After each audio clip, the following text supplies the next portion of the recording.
Speech off. Hi guys, welcome back to my channel. So I'm here to do my what I added to Goodreads in the first part of April video.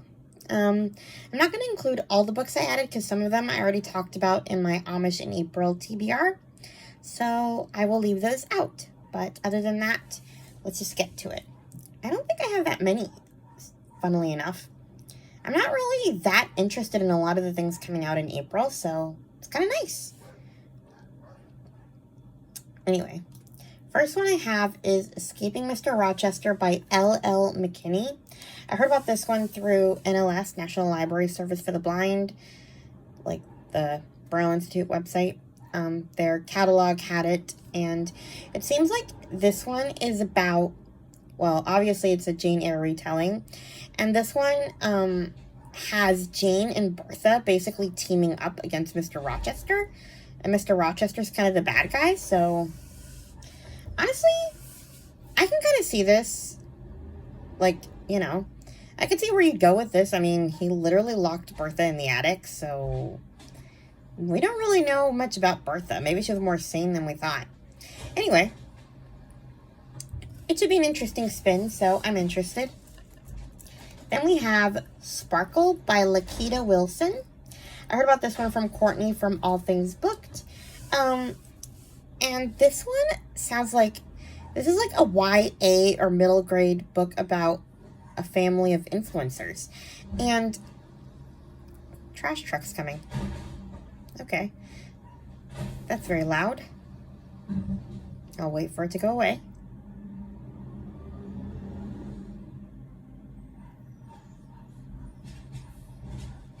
Anyway, this one sounds like it's like about a family of influencers, and like the mom wants her two girls to be like super big time influencers. I guess Sparkle, the oldest one, is in like hair commercials, and then she suddenly gets alopecia, which is like a condition where you lose all your hair, and yeah, it kind of snowballs from there, you know, trying to hide it from her friends and stuff at school, and then like still having to keep up the influencer life, and the dad loses his job, so she feels kind of this pressure to support the family because she, you know, can make money off like shampoo commercials and stuff. Like, yeah, so it's kind of interesting how even in like children's lit or like YA, they're introducing the harm that child influencing can have. So this should be an interesting read. Okay. Next we have A Bridge Across the Ocean by Susan Meissner. Can't believe I never heard about this one. And I love Susan Meissner. I heard about it from Chantel Reads All Day. She didn't like it that much, but we'll see how I feel. February 1946. World War II is over, but the recovery from the most intimate of its horrors has only just begun for Anneliese Lang, a German ballerina desperate to escape her past, and Simone Devereaux, the wronged daughter of a French resistance spy. Now the two women are joining hundreds of other European war brides aboard of the renowned RMS Queen Mary to cross the Atlantic and be reunited with their American husbands.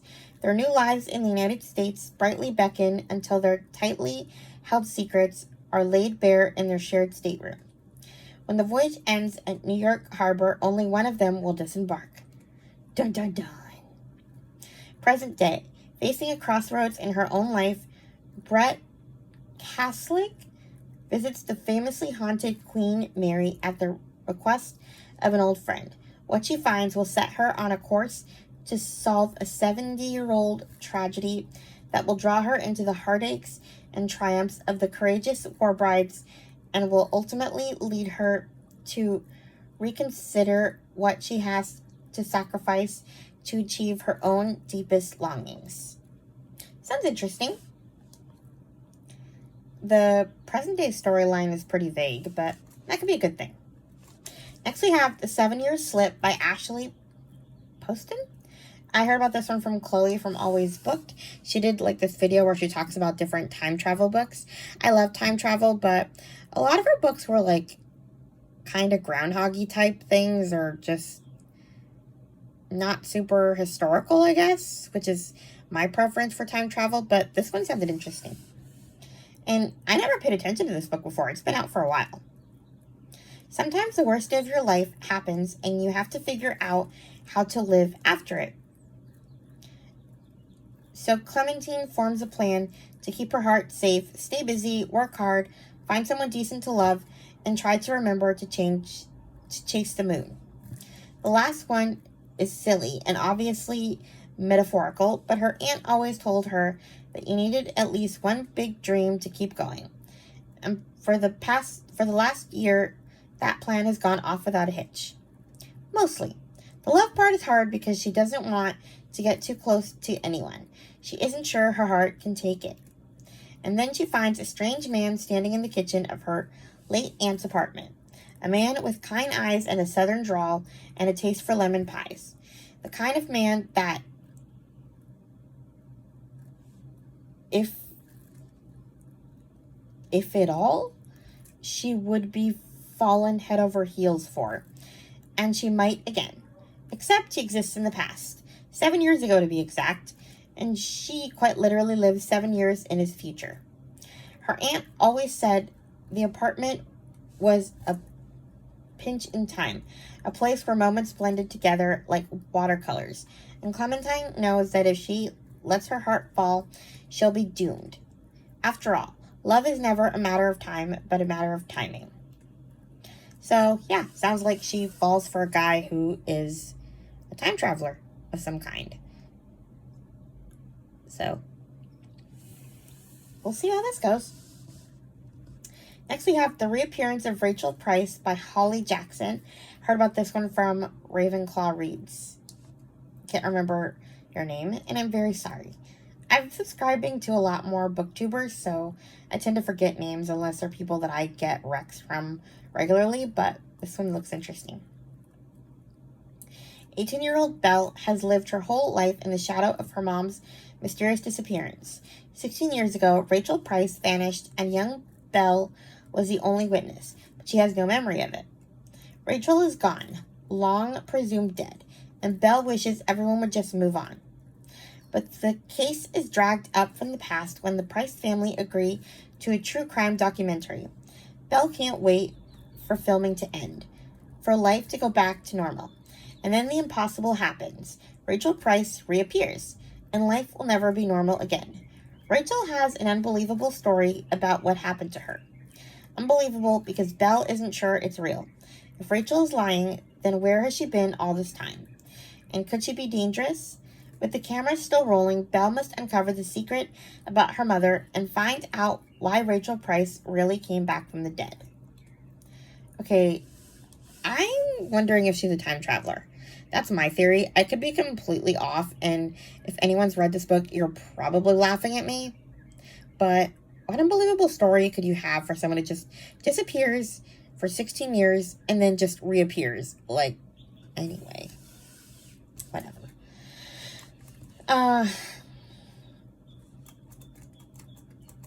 Next we have, this one's an Amish book. I'd already talked about this one in my video.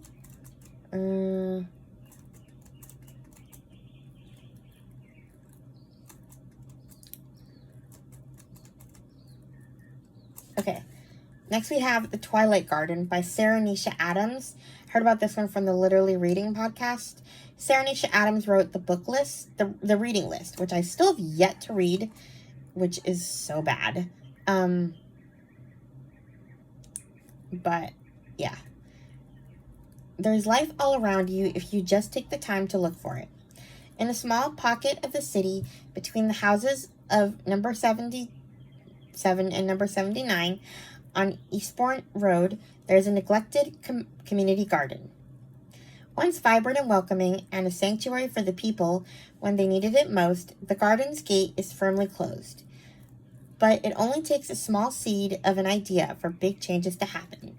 And as the neighbor's need for connection grows, the Twilight Garden comes out of hibernation. I don't know what that means, but I'll take it. Next we have The Guncle Abroad by Stephen Rowley. I heard about this one from Sarah's Bookshelves Live podcast. It is a sequel to The Gungle, so I will not be talking about it.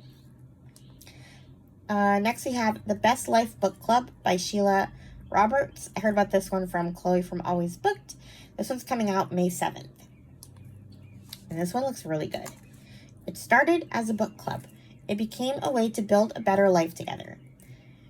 Carissa Newcomb is ready for a new start in a new neighborhood, as far away as she can get from Seattle, where her husband cheated on her with the neighbor who was supposed to be her best friend. She and her 9-year-old daughter are moving on to the city of Gig Harbor on the bay in Puget Sound. She even has a new job. Good God, a new dog. A new job as an assistant at a small publishing company right in Gig Harbor. Her new boss seems like a bit of a curmudgeon, but a job is a job. She loves to read, and the idea of possibly meeting writers sounds fabulous. Soon she finds she's not the only one in need of a refresh. Her new neighbors, Alice and Margot, are dealing with their own crises. Alice is still grieving her late husband and hasn't been able to get behind the wheel of a car since a close call after his death. Margot is floundering after getting divorced and laid off in quick succession. They could all use a distraction, and a book club seems like just the ticket. Together, the three women, along with Alice's grumpy older sister, Josie, embark on a literary journey that just might be the kickstart they need to begin building their best lives yet. Wow. I don't know why that was so hard to read. I cannot believe I said the word dog instead of job. I have a problem. Next we have, I think this is the last book, The Last Letter by Rebecca Yarros, recommended to me from Lindsay from Lindsay's Little Library. Didn't Rebecca Yarros write Fourth Wing? I have zero interest in that series, but it's kind of a deviation to go from this kind of romance to fantasy. I think Fourth Wing's about dragons, and this is a total sad romance. Beckett, if you're reading this, well, you know the last letter drill. You made it, I didn't. Get off the guilt train, because I know if there was any chance you could have saved me, you would have. I need one thing from you. Get out of the army and get to Telluride.